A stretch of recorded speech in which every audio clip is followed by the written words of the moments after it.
All right, ladies and gentlemen, it is time to bring up our next presenter. And our next presenter is Larry Rivera. Now, Larry is a good friend of mine. He's also a fellow board member on the JFK Assassination Conference board. He's the author of the JFK Horseman.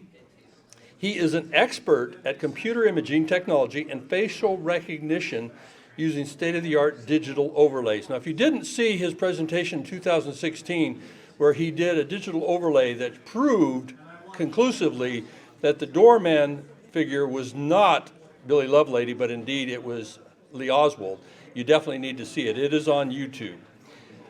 He's going to be doing a presentation today entitled Lee Oswald's Passport Used in Mexico City and Sherri's Zehrung-Bustos and Her Activities in Mexico City. Ladies and gentlemen, please help me welcome Larry Rivera.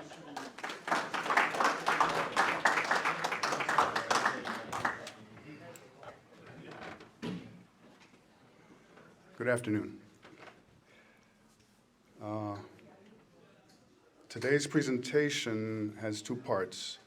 One is Lee Oswald's passports, one of which has recently surfaced and been found.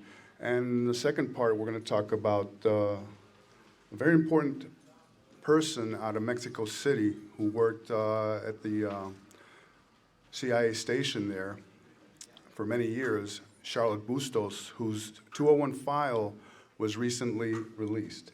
So starting with the passports, Lee had two different passports. The 1959 passport that he took out in Los Angeles, number 173342. That's the one that he used to defect to the Soviet Union.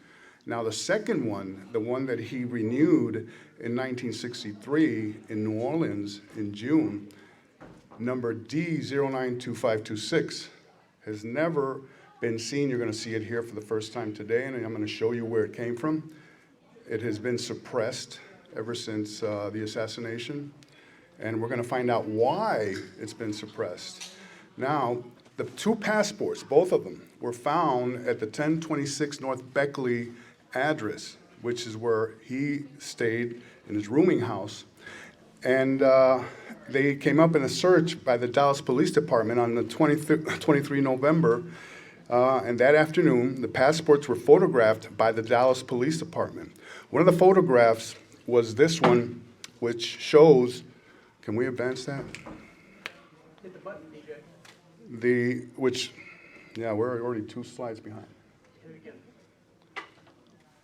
Okay, and this one shows Lee's meager possessions at 1026 North Beckley. As you can see, you've got a couple of pair of flip-flops, a couple of well-worn shoes, items there. Looks like a radio, things that you wouldn't expect Lee. Such a solitary existence, and this is all that he had, that he possessed there at 1026 North Beckley. Now, the actual images of the passports were found at the North Texas State University repository here. And if you go there, they don't look like much because what you see there are thumbnail images. But if you go deeper into the images, okay, you can see that this is a contact print of the passports. This one in particular is the old one. They took pictures of all of the passports, both of them. And as you can see here at the bottom, you can see what looks like somebody is holding the passport down. In a crude but effective manner, they were held down on a flat surface and photographed at close range. Note the tips of fingers seen in these photographs, which belong to the person who held them down to facilitate their processing. Afterward, they lay dormant in DPD archives until they were digitized and transferred to this Texas historical website. Here's passport 173342, the same one that he used to defect to the Soviet Union, and this is the version that you see in the Warren Commission. Quite a difference. All right. The old passport was published by the Warren Commission in Volume 18 as Commission Exhibit 946. And covered 12 pages, and it included all the translation of the visas themselves. Here again from the Warren Commission, and here's a very much clearer image of the passport that you can find on the internet, okay? Quite a difference between the two. Now, this is a photo that was attached to the passport renewal form on 24 June 1963, okay? And it was published as Commission Exhibit 781 in volume 17, page 666. It's a very clear picture of Lee Harvey Oswald. You compare the comparison of the 1959 passport photo with the photo attached to the 1963 renewal form, and guess what? They are one and the same person. Here is a photogrammetric comparison where we extend these lines across the eyes, the nose, and the chin. And when we do a 50% overlay, we find that all the features line up perfectly. Now, this is a DPD photo of the old passport, the one that was canceled on 24 June 1963. Note the clarity of the reproduction. This is the one that we obtained from the repository that I told you at the beginning here. And this is the version from the Warren Commission. Quite a difference. And these are the other pages, which include the visas, which show when he entered and left the Soviet Union. And these are other images that are at that repository. And all these came from the same place. All right. Now, this FBI document shows that on 22 November 1963, a quote-unquote passport folder of Lee Harvey Oswald existed and was received by the FBI from the State Department. Now, isn't it odd that this would be readily available, collected and delivered on the very same day of the assassination? But it was not until Tuesday, 26 November, that New Orleans FBI agent Warren C. DeBrew signs for the evidence found at Lee's rooming house, which includes both passports, items 449 and 446 in this inventory. Right there, you can see the red line. Can you go back? The first one here at the top is the old passport, number 449 on the inventory. And the second one there at the bottom, which is the one that we're going to talk about, is D092526, the one that he renewed on June 24th, 1963. And they are signed for by Warren C. DeBrew. Moving on. Moving on. This is the passport renewal application by Lee Oswald in the summer of '63, published as CE 781 that I just mentioned.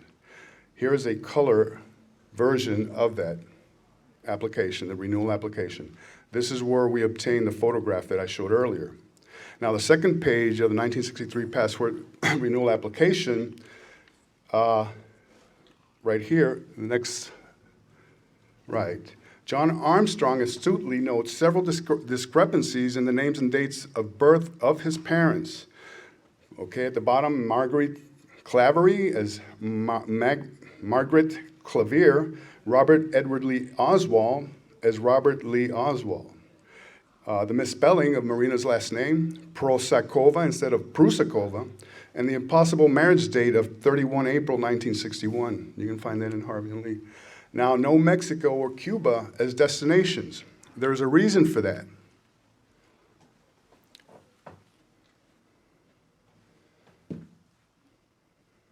There is a reason for that, and that's because on page 4, it says, the restrictions on this passport, China, Korea, Vietnam, Armenia, Cuba with a special rubber stamp, all right?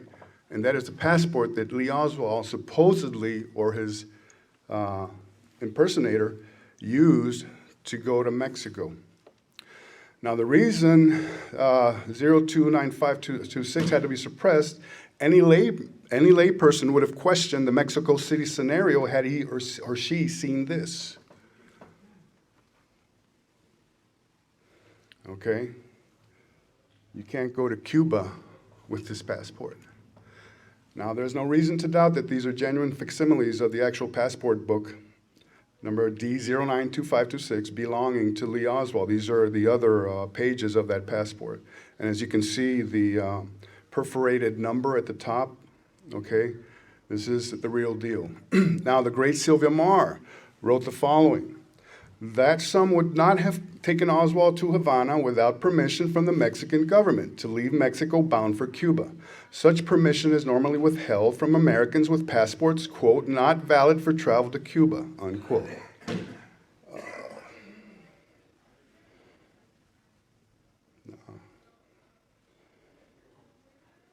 Tell me when you're advanced slides, Larry. Huh? Keep up with me. Let me know when you're advanced slides, because I can't see the two screens side by side. Okay. Okay, I just see underline in red there. That some would not have taken Lee to Havana without permission from the Mexican government to leave Mexico bound for Cuba. Such permission is normally withheld from Americans with passports not valid for travel to Cuba. Next. Now, here's a document, and I call this a Three Stooge document because if anybody who's familiar with the Mexico City scenario, in April of 1964, the Warren Commission sent Willens, Slauson, and Coleman to Mexico to investigate the Lee, Oswald, and Mexico City scenario. Well, guess what? They were met, okay, by Winscott's pit bulls over there, which were the Mexican presidents who were CIA assets for 18 years, actually, from 1958 to 1976. But I want to read from this memo here, where it says right in the middle, because they're talking about the passport, okay? And it says, these limitations, and the limitation that I just showed you, these limitations are standard and their occurrence on Oswald's passport therefore carries no special significance. As will appear later in this memorandum, Oswald probably got this passport in order that he could have it with him in Mexico to use when he tried to travel from there to Cuba. Doesn't make any sense, does it? Now, despite brandishing a brand new passport, Lee supposedly and unnecessarily used a tourist visa to travel to Mexico. It was only valid for 15 days, and the person who solicited the visa used a birth certificate as proof of identity. Right there at the red arrow, Acta de Nacimiento Americano is what it says. Obviously, it's not a picture ID, of course. Now, I wrote an article about this in Garrison, and you have you have two copies of the visa that was prepared in Mexico City. And the first one, C2564, is on the right.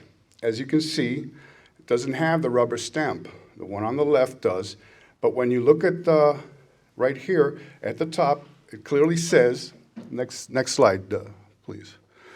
That the passport that was used in the visa applications is D092526, the one that you just saw. Next, which is this one. And I'm going to keep coming back to it. Go ahead, next slide. Okay, next slide. Now, a study of the signatures and the area of the signatures, as you can see, the signatures are completely different. Okay, next. Now, this is dispatch HMMW 12889, 10 September 1964. The Warren Commission decides not to confront Sylvia Duran with copy of the visa applications. Okay. This order was relayed from the upper echelons of the CIA to Chief of Station Win Scott. Next.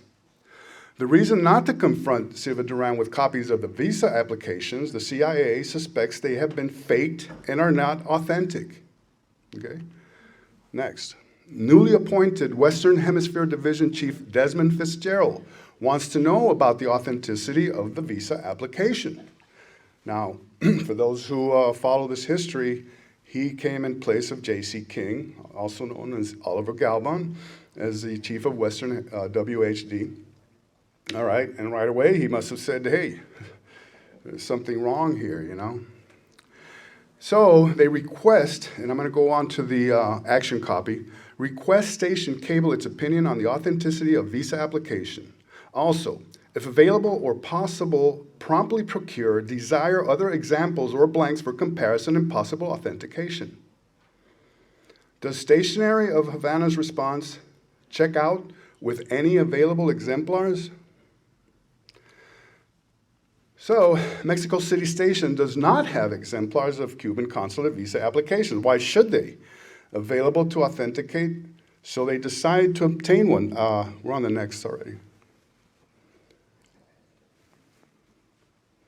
Okay. And they put this guy in charge of coordinating this trash picking operation without compromising Litamil 9, who was Luis Alberu Soto, who was their top mole and informant inside the Cuban embassy. Okay, now right there in the red box there, no, back, the red box, an item dated January 1964, recovered from Cuban embassy trash, which may have been prepared on the same typewriter used to prepare the visa applications. Next. On the left, there's the best photo that we have of Litamil 9. He was the top mole in the Cuban embassy working for the CIA. He used to go to the airport and get on Cubana Airlines planes that were flying in, jets, and he would go and collect all the magazines and all the newspapers, and hand them over to his handler, who was Lawrence Barker, also known as Robert Shaw. And he was his handler. If you look at his 201 file, there's a big message there at the top that says, do not declassify until this man is dead. That's how important this guy was. I'm not done. Now, next. This is what was fished out of the trash. This is exactly the document that they're after. And they're going to use this to compare with the typeface of the typewriter that we used for the visa applications, the ones that already the CIA said, hey, there's something wrong with this, Result of the trash picking out operation, packing list mended with Scotch tape, no less, after being fished out of the trash by Litamil 9 for David Atlee Phillips. Now, let's do a typeface comparison. This is my last slide on this. As you can see, it's not the same typewriter. The lighter tones there correspond to the trash, to the sample, and the other is the actual visa application. If you go letter by letter, you'll see that they are not the same. Part 2. Charlotte, Sherri, Zehrung-Bustos. Next. With all the new documents, we are able to come up with this organizational chart, all right? And as you can see, we're going from John McCone, Richard Helms, his deputy, Kara Messinas, Western Hemisphere Chief, Joseph C. King, who was replaced by Desmond Fitzgerald, 1964.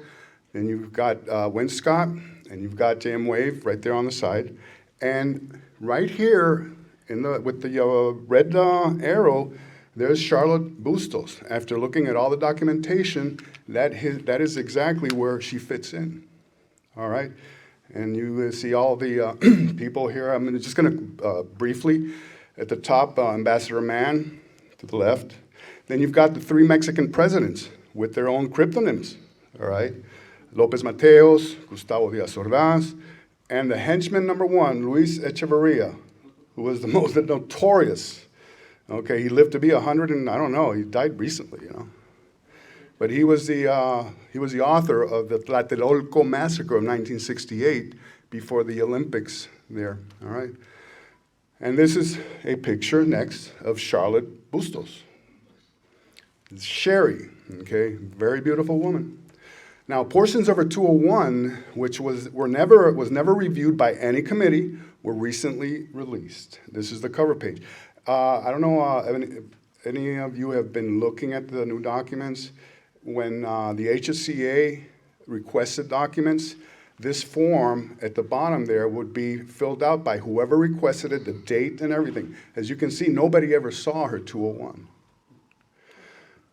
Young Sherri Zehrung from Dayton, Ohio, became fluent in Spanish, having spent summers in Mexico City in 1946 and Guatemala City in 1948, where she studied Spanish and attended the Universidad de San Carlos, sponsored by a Guatemalan family. Later, she polished her ability to speak, read, and write the language at Syracuse University, where she minored in Spanish and earned a bachelor's degree in economics. This would prepare her for duties in Mexico City later on, where she would assume the quote-unquote registered pseudonym of Elsie Scaletti. In addition to her 201 file, several extremely important documents were released on 15 December 2022, which give us a more detailed look into Charlotte Sherri Zehrung and her distinguished 28-year career. For starters, this portion of a document titled, quote, Personal History Statement, unquote, of Zehrung, released in 1994, suggests that she might have been nudged into a military/intelligence career by members of her family, who were working in various areas of the military intelligence discipline. All right, so right there, the first name is a Colonel Paul Zehrung, who was a cousin, 38 at the time, and this is the early 50s, 1951. The other reference, a Major Jack Macklin, another cousin, 31, and then the third one, Mrs. Elsie Dickert, an aunt, 55, who did social work for the Department of Interior, located in Montana. Next, please.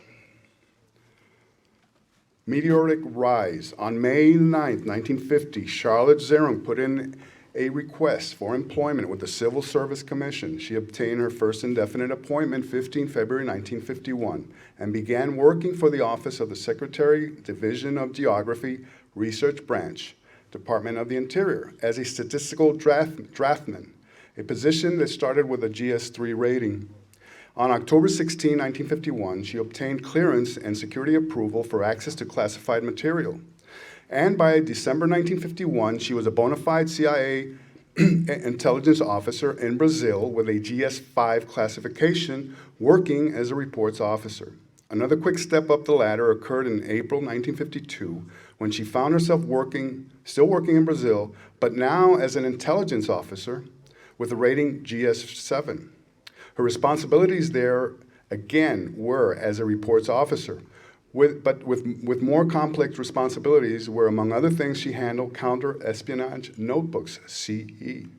In March 1961, at the age of 32, Ms. Zehrung married 39-year-old university professor Argentinian Zehrung-Bustos Videla, assuming his entire surname and completely dropping her maiden Zehrung. Bustos' family connections in Argentina were in the military arena, where he was employed by the Argentine Air Force stationed in Washington, D.C.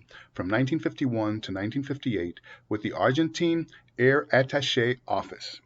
Certainly, this appears to have been a convenient proposition, as this action essentially gave her a new identity during a very tumultuous time in Cuba-U.S.-Soviet affairs. The other side of the argument would point to the fact that she was involved in ultra-secret and sensitive work, which would require her to change her name in order to protect her family in Dayton. Bear in mind that her registered pseudonym was Elsie Scaletti, so this extra layer of security would appear to be uncommon. And here we find first indication of Sherri being involved in LIEMT as early as 1958, LIEMT being the photo surveillance operation in Mexico City, where the CIA had photo operations, covering the Soviet embassy and the Cuban embassy and consulate. And she had been working in that since 1958, and we're going to build on this now. Now, abbreviations contained in her 201 file: CE, counter-espionage; CI, counterintelligence; FI, foreign intelligence; CA, covert action; TDY, tour of duty. Tours of duty were extensively used by the CIA to move agents around the chessboard of covert activity anywhere in the world. Thus, those who were moved were not counted as local station employees. Usually, these agents traveled on tourist visas with obvious expiration dates. Charlotte explains the arrangement in this document related to the Philip Agee investigation, where she is mentioned in his tell-all book, Inside the Company, a CIA Diary, page 512. Now, This document gives us more information of what she was doing in Mexico and the arrangements where she would actually live in Mexico City with an address in Washington, D.C.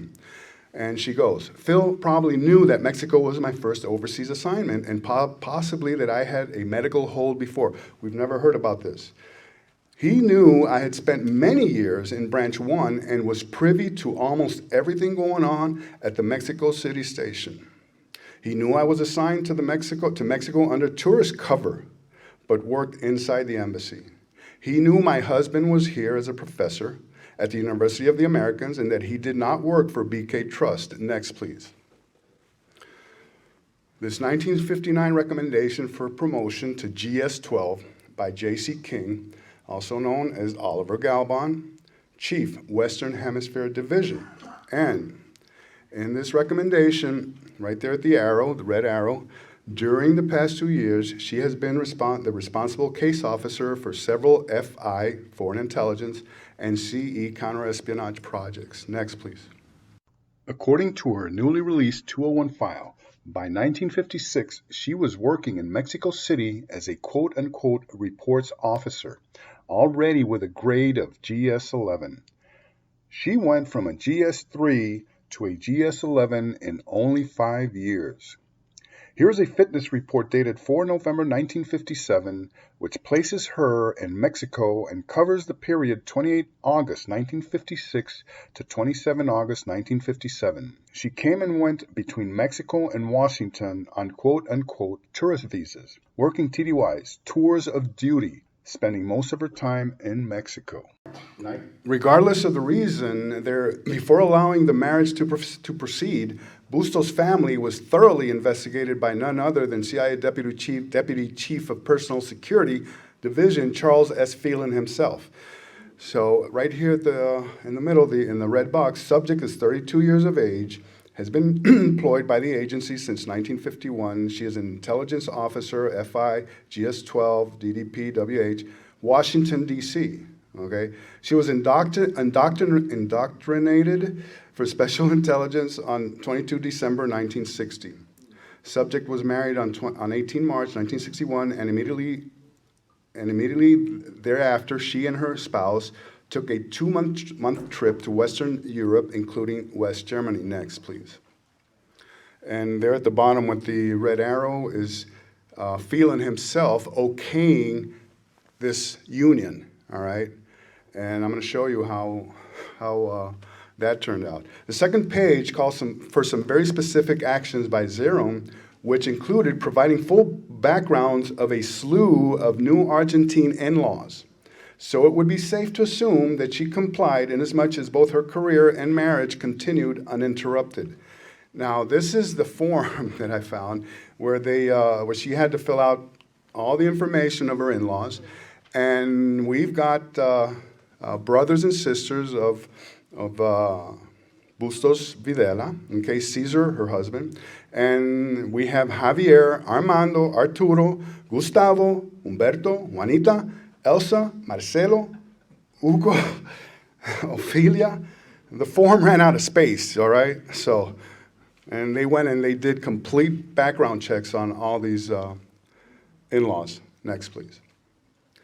Now, the Zehrung-Bustos wedding appears to have been quite the social event in blue collar and placid Dayton, Ohio, with the ceremony taking place 18 March 1961 and duly reported in the local newspaper. Next, please. Now, this fitness report for 1962 with a grade GS-12, and we're right there at the red arrow, unerring perfection. And if you look to the left, you will see nothing but outstanding, outstanding. All right, she was the real deal, okay? Next, please.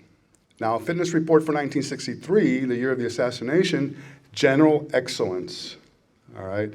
Just gonna gloss over these quickly because they are now available, okay, in her 201. You can study them there. This one was covered the period of January 1963 to 31 December, back, okay,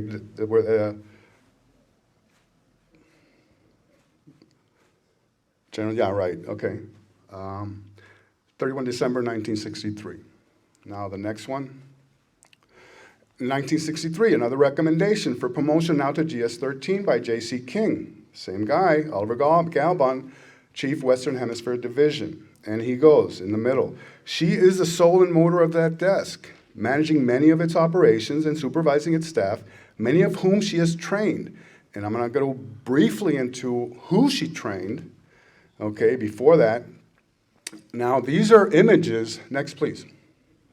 These are images of Win Scott's third wedding in Mexico City, 1962, a very rare video, okay? And it shows the best man, padrino de boda, Adolfo López Mateos, arrives with the groom, Win Scott, okay? And future President Gustavo Díaz Ordaz escorting the bride right behind. The guy in the glasses there on the right, all right? Zehrung-Bustos, Atlee Phillips, and others form a greeting line to their right, okay? And with this union, López Mateos and Scott essentially became compadres. Next, please. Good pasture, Bustos, Phillips, and greeting line receiving wedding invitees. The man between Lopez and Scott at right appears to be Jack Whitten, also known as John Celso, who was Sherri Zehrung-Bustos' immediate supervisor. She was his deputy. Now we see David Atlee Phillips here to the left and Ambassador Thomas Mann to the right. You have the creme de la creme there. Next, please. This is the one that I like the best, okay, most. Win Scott, the groom, López Mateos to his right, Díaz Ordaz, Echeverria, all three CIA assets, okay? Mexican presidents for 18 years, like I said, from 58 to 76. Couldn't have had it any better, huh? Anyway. Now, Mr. and Mrs. Next, please.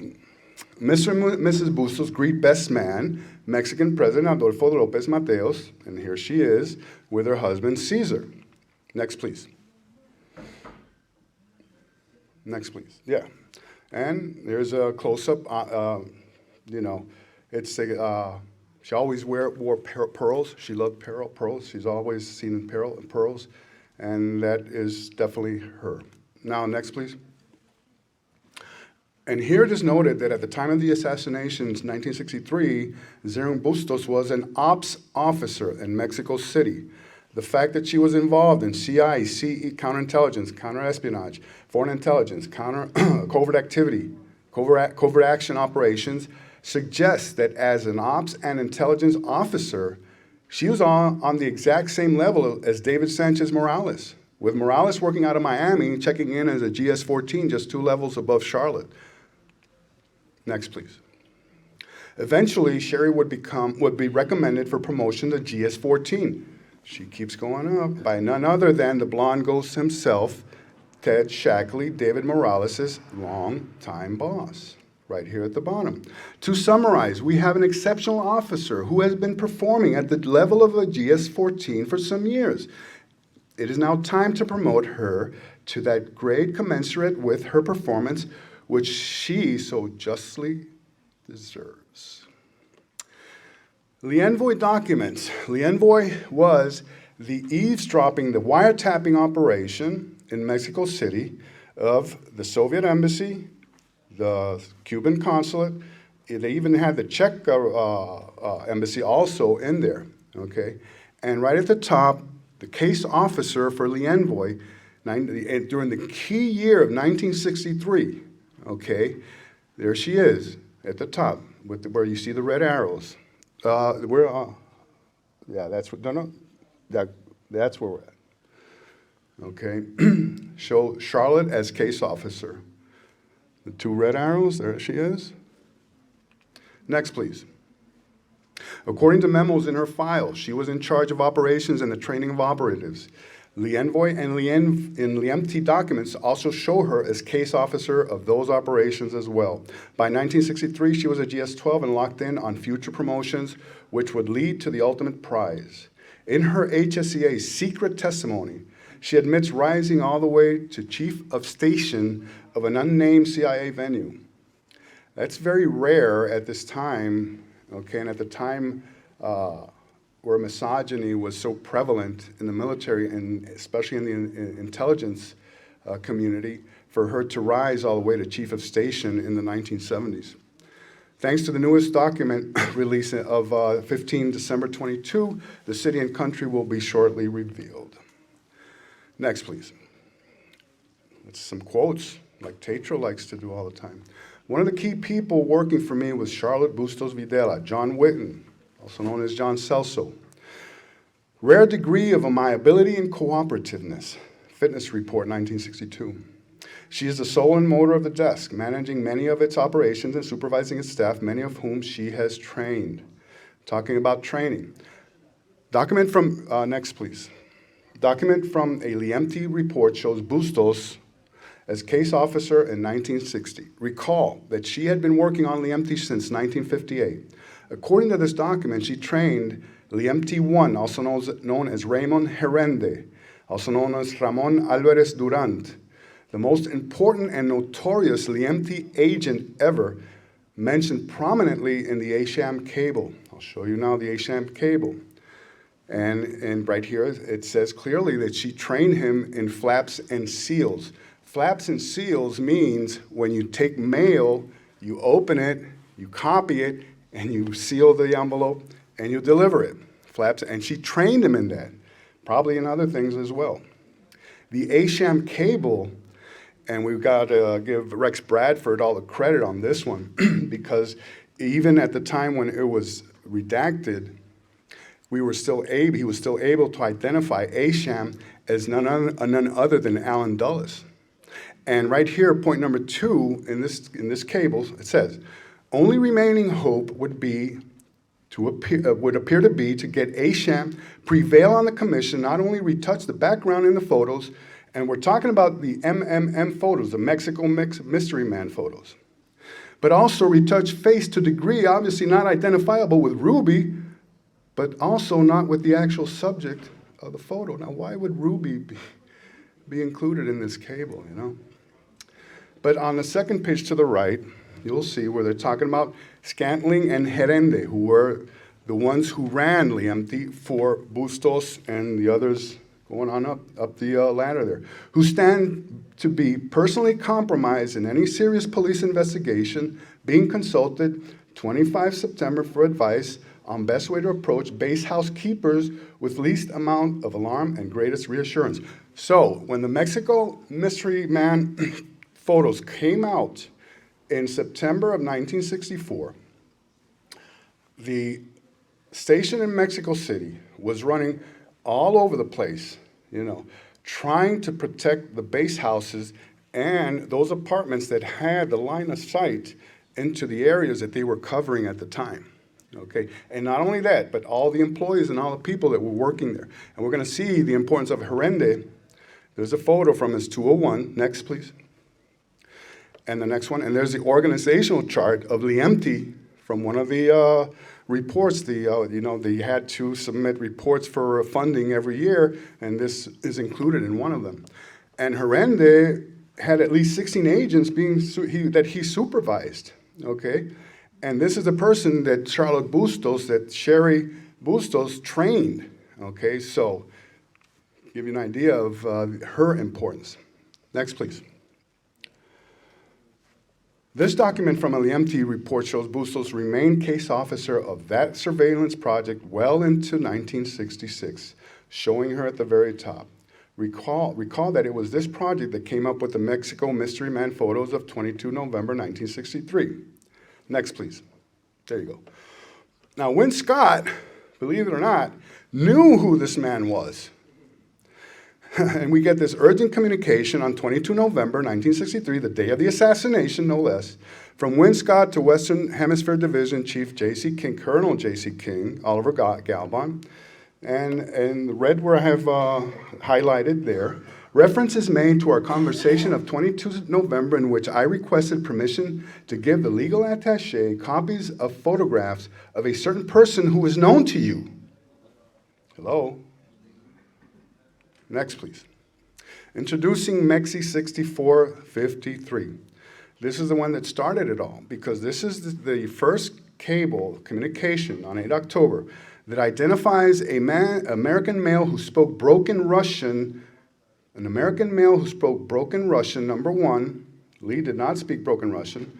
And the second point, they appear to be an American entering Soviet embassy at 12:16 hours, apparent age 35, athletic build, circa 6 feet, receding hairline, balding top.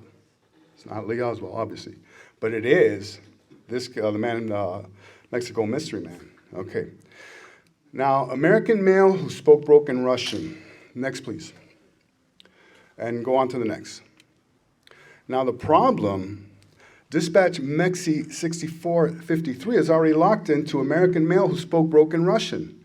Now, the Envoy report for that month, and it's highlighted there in red, says the report that Mexi 6453, the same one that I'm citing here, 6453, reported contact by an English-speaking man, okay, with the Soviet embassy in Mexico City. This is an English-speaking man, not somebody who's speaking broken Russian. Now, that's the problem that they have. They're already locked into that man who spoke broken Russian, and then the report says, it's an English-speaking man. So there is definitely a problem there. Have the soundbite, please, the next one. Now, compare with September 63, the Envoy report, and the Russian-speaking female. Again, all available information was forwarded to headquarters. On 2 September 1963, a Russian-speaking female contacted the Soviet embassy and asked for Sviatoslav Fedorovich Kuznetsov, KGB. She identified herself by name and as a professor from New Orleans. She gave the address of her apartment and asked for a meeting. This lead was promptly followed up by station investigative assets who identified the woman and learned that she was attending a philosophers' conference at the University of Mexico. She returned to the United States on 17 September. All available information was forwarded to headquarters for passing to Odenvi. Odenvi means FBI. And why is this important? Because this was the proper procedure when somebody came in or somebody called the embassy, okay, and they would collect all the information, they would do a thorough investigation, and they did this with this woman here, okay? So when the red flag raises, it's a Russian-speaking person, okay, so it all kicks in, and this is how they proceeded, and this is key, all available information was forwarded to headquarters. And that's important because when we look at the cables of October, the second twin cable, and is Bill around? Anyway, Bill has written the best book on Mexico City, State Secrets. You have to read it. And he is, these are the twin cables. Go ahead, the next one, please. The twin cables that he introduces and that he publishes, because the first one on 10 October, they're talking about Lee Henry Oswald. And there's a whole angle to that regarding the mole hunt that was going on, and that this might have been a hook, or some kind of trap to try to get that mole, flush out that mole by giving the wrong information, and having them proceed based on that.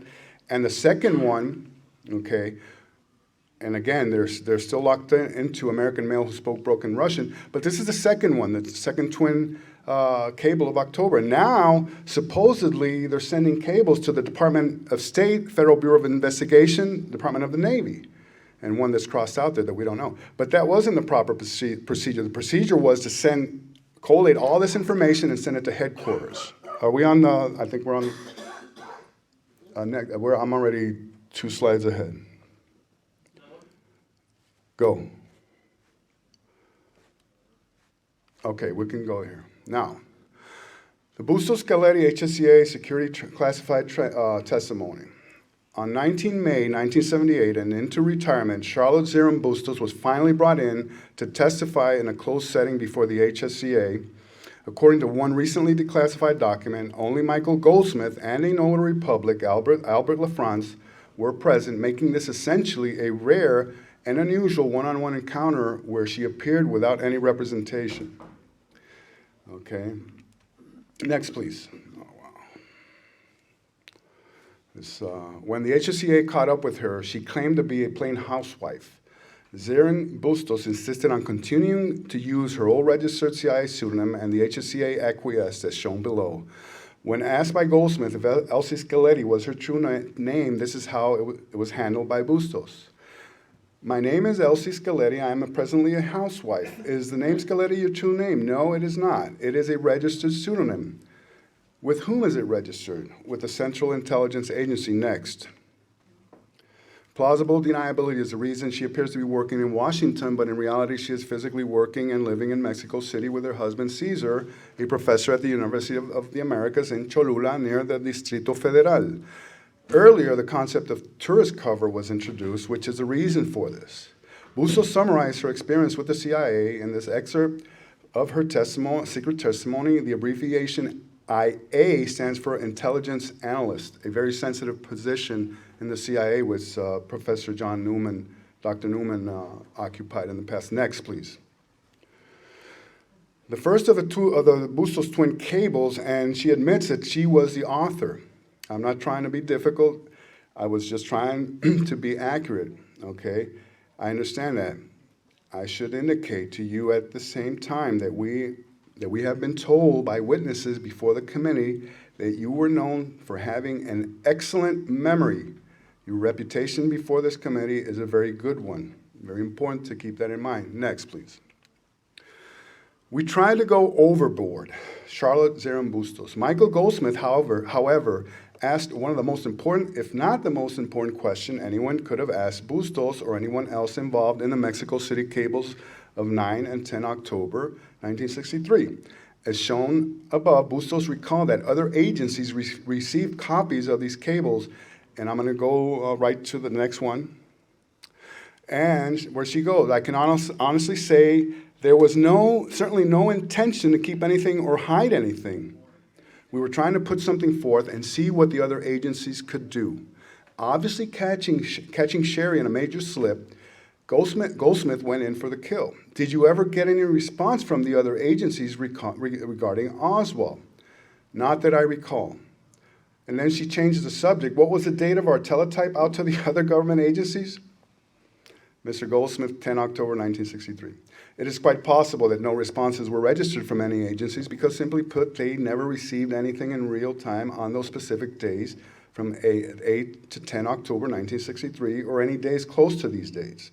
As seen above, the proper procedure was to send information to headquarters up and let them disseminate and determine who received what. Those agencies would have needed to do cartwheels to retroactively establish a paper trail after 22 November 1963 in the same manner the CIA did with the Mexico City cables, okay, of 8 and 10 October, which appeared to have been concocted after the fact. Next, please. Now, Peter Dale Scott's suspicion about the stream of the cables of October rings true and deserves reiteration.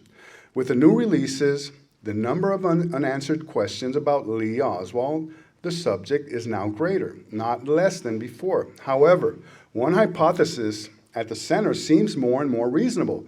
This is that the CIA's files were being both fed and doctored in late 1963 to present a continuous flow of apparent evidence, always plausible but never conclusive, and above all, never true, that Oswald was a possible agent of Soviet or Cuban intelligence.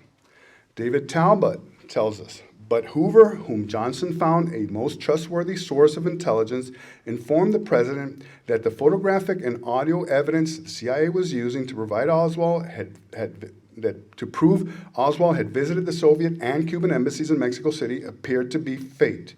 A disturbing piece of information that both men certainly recognized pointed back at the CIA itself. And that is exactly what the information contained in the newly declassified documents suggests. Did not know, next please. Did not know where she was on 22 November. I blanked out. Anybody here doesn't know where they were on 22 November 1963? Yeah, my son. Okay, for someone who John Whitten described as having a photographic memory, these two passages from her HSCA testimony suggest she might not have been on the level. Do you recall where you were on Friday, November the 22nd? The only thing I remember about it is going home and finding my husband sitting in front of the TV and talking about it. I probably was at the office. Just a regular day, huh? But I don't remember anything. I blanked out. I must have been at the office.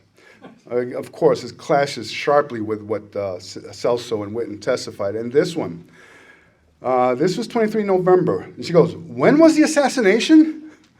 Mr. Goldsmith has to correct her, 22 November. Okay, yeah. November 1963, the day of the assassination, cables, bumbling and stumbling. On November the 22nd, 63, the CIA station in Mexico City was scrambling to establish a paper trail. Are we there? Yeah. Trying to get Oswald into the Cuban and Soviet embassies, interacting with persons there to obtain a transit visa to his ultimate destination, the Soviet Union, using a passport that was not even valid to travel to Cuba. Remember, we showed that at the beginning. The last two lines of this cable speaks volumes. It suggests the CIA in Mexico City did not have a handle on Lee's whereabouts there. And it says, also attempting to establish Oswald entry and departure. Next, please. This cable, the next one we're going to show, sent by her boss, John Celso, on 22 November, proved and probably prepared by herself, describes how the CIA station was listening to Voice of America broadcasts reporting on the Kennedy assassination and the urgency with which they were scrambling to obtain a photograph of Lee Oswald to compare with the Liemti take. Bear in mind that Zehrung-Bustos worked directly under Witten. These are the events that she blanked out on that day, shown earlier. As Celso's deputy, she would have been leading any search for evidence of Lee in Mexico City. And I'm talking about both photographs and audio recordings, okay? She's the one that would have been leading that search. Next, please. And here is that document that I was just talking about, okay? Where it says, according to VOA broadcast heard at the station regarding President Kennedy's assassination, one Lee Oswald, age 24, has been arrested. That's how they found out, okay? Crazy. So, Trinidad and Tobago, her permanent change of station. In July 1974, Charlotte Zehrung-Bustos, at the time a GS-13, was promoted to chief of station at Port of Spain in the tiny island nation of Trinidad and Tobago in the Caribbean. This action by the CIA was unprecedented, considering the degree of misogyny which existed in the military and intelligence communities at the time, which dictated a woman's place in those respective hierarchies. Simply put, women were not appointed to such lofty positions anywhere in those entities at the time. She was a very special person, all right, at the time. It would take decades for that to happen, but one cannot help but consider if this initiative might have been in reaction to new investigations into CIA activity that were on the horizon, such as the Church and Rockefeller commissions, where isolating Zehrung-Bustos would have been necessary for the obvious reasons. Trinidad would have been just a ticket. Anybody been to Trinidad, Tobago? I've been. Okay. This is a document that shows her appointment to Chief of Station of Port of Spain, Trinidad, July 1974. Bear in mind that this was precisely the information that for some reason she did not want to come out during her secret HSCA testimony. And that's the one that just came out. Next, please. And that's the one that came out, Chief of Station, Port of Spain. And she has quite a story here. Last one, please. This document communicates her transfer to Trinidad on a permanent change of station. And after that, she retired, and then we had the HSCA, and that's my presentation for today. Thank you. Any questions? I'll be, yeah. The guy that was photographed outside of Mexico City embassy consulate, did you ever hear the name Richard Irving Poyle? Did that ring a bell? No, it doesn't. Because that is who someone has identified that guy as, who is a kind of combination trafficante CIA guy. Anyway. But I think that regardless of who it was, I think the point here is that he was known to J.C. King, you know, chief of Western Hemisphere Division. You know, they knew each other, you know. So, you know, this is a whole new area of investigation that needs to be done here, you know. It's crazy. Anybody else? Good. Thank you. I think we get this, Sarah. Thank you, sir. All right. All right, ladies and gentlemen, Larry Rivera. One of the reasons that Larry is one of my favorite researchers is he connects the dots. He helps us be able to digest and refine things so we can better understand what is so complicated. And I love his body of work. And I referenced it, and I encourage you to check it out if you haven't seen it already. At the 2016 JFK Assassination Conference, he did a presentation on the overlays where he, in my mind, decisively proved that the person named Doorman in the Ulchin 6 photograph was not Billy Lovelady, but was indeed Lee Oswald. And it helps you really see with your own eyes who was there and who was not there.